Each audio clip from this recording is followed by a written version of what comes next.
Čau družba, danes imam za vas en mal drugačen video in sicer vlog.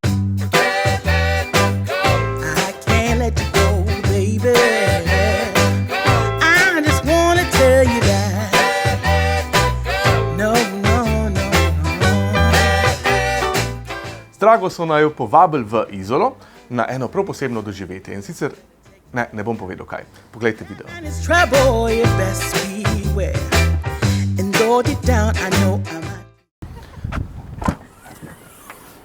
Končno spet na morju, gremo pogledat, kakšen je hotel.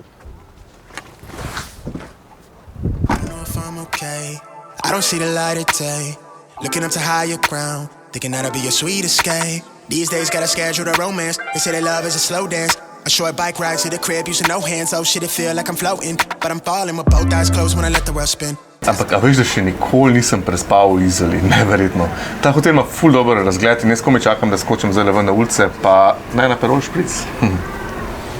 I'm more occasional, don't do it regularly. Backs under my eyes, weighing down heavily. Mama been worried, the devil allegedly deep in the plan. Subconsciously wanted it since I was 10. I thought I was sharp on my scroll and my pen think it did. So mama found shit of them legs. She told me that's not who I am.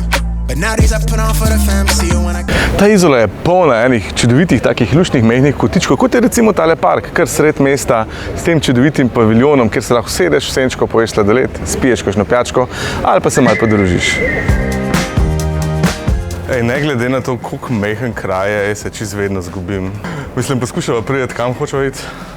Do cerkve na hribu. In zdaj hodva v hrib, ne? In brez Google je še vedno večji izziv. Ampak le v klanc hrineva, tako da, oziroma grizeva.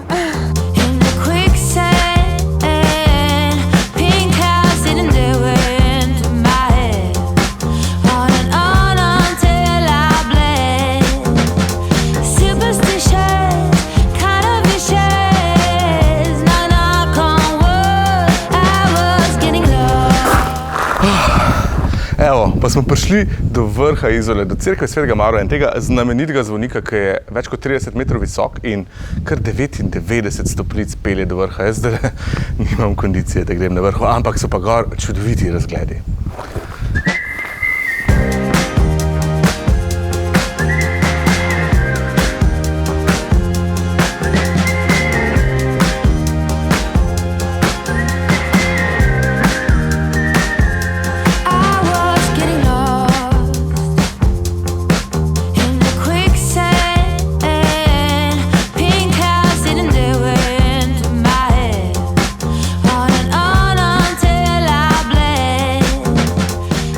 Končno je prišel čas za rimsko večerjo pod zvezdami. Zato sva prišla v Izolo, zato ko sva res ferpčna, kaj nam bojo pripravili.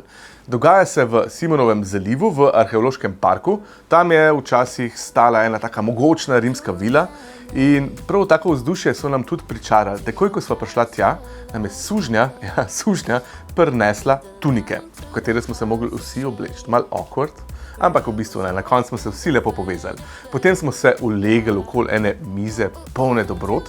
Tudi kulinarično je to doživetje zelo dobro zasnovano, kot te res popelje skozi jedi, ki so jih jedli v rimskih časih. Poleg dobre hrane in fantastične lokacije je pa tudi animacija bila tako res top. Povezovalec se je tako dobro potrudil in nas je res z vsakim odgovorem postavil nazaj v čas Rima. Tako da to je doživetje, ki ga res priporočam. Morate ga probati.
Ej, tole je bilo super. Kratko, ampak sladko, jaz sem pa k nov.